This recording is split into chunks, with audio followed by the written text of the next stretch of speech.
Alors je voulais amener quelques précisions, hein.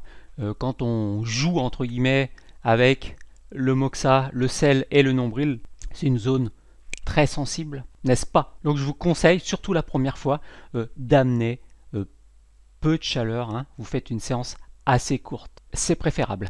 Et comme ça, vous pouvez voir la réaction du patient, les réactions que vous ressentez. Alors l'idée, c'est déjà de remplir le nombril avec du sel. Le sel est réputé être efficace pour traiter tout ce qui est douleur aiguë au niveau de l'abdomen, du ventre, de l'estomac, contrôler les diarrhées, les vomissements, la dysenterie et bien d'autres choses. Alors ce qui se passe, c'est que là, erreur, oui, attention, hein. Ce qui se passe, c'est que le moxa, là, le petit cône de moxa, eh bien, il va se consumer et souvent, bien, la chaleur se transmet dans le sel, et s'il y a un apport de chaleur trop massif, eh bien, le sel, la chaleur peut faire fondre le sel, et pire, vous pouvez avoir aussi des projections de grains de sel qui sont des grains de sel bouillants qui peuvent aussi sauter autour de l'abdomen. Donc c'est pas très cool quand vous avez le sel qui est bouillant, parce que vous morflez, quoi, le patient morfle.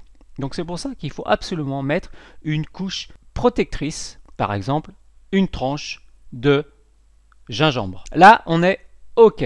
Donc on a une lamelle de gingembre de 3 mm d'épaisseur. Vous pouvez percer des petits trous à travers le gingembre pour laisser la chaleur et les huiles essentielles diffuser à travers la tranche de gingembre. Et ce que je vous propose, c'est de faire brûler 3 cônes d'armoise dont la base et le diamètre est d'environ 2 cm. Alors bien évidemment, dès que le patient ressent les effets de la chaleur, c'est bien d'aller soulever la lamelle de gingembre, hein. Évitez d'avoir un apport de chaleur trop fort. N'allez pas jusqu'à la brûlure, ça doit être une séance plutôt relaxante. Vous pouvez même déposer une tranche de coton, oui, une couche de coton légèrement humidifiée, le sel et dessus le moxa. Là, on est dans l'exemple d'une personne qui peut présenter une fragilité, une personne qui peut être sensible à la douleur, une personne vulnérable dont on ne sait pas comment elle va réagir au moxa. Donc on peut aussi commencer les premières séances de moxibustion avec ce système. Et dès que la personne ressent la chaleur, eh bien vous soulevez le mécanisme en fait. Ouais, bah là il y a tellement de protection que ça ressemble quand même à une moxibustion relativement douce. Oui, c'est ça que je parlais. Vous avez une compresse que vous pouvez soulever dès que le patient ressent une chaleur. Vous avez ici une première couche de protection, la lamelle de gingembre. En dessous, il a été déposé un cake médicinal, 3 cônes de moxa à chaque séance, et répétez. Jouez plutôt sur la fréquence des séances. Faites des séances rapides.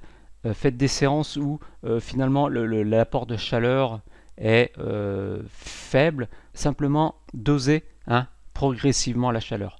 Sur les premières séances, la chaleur doit être minime.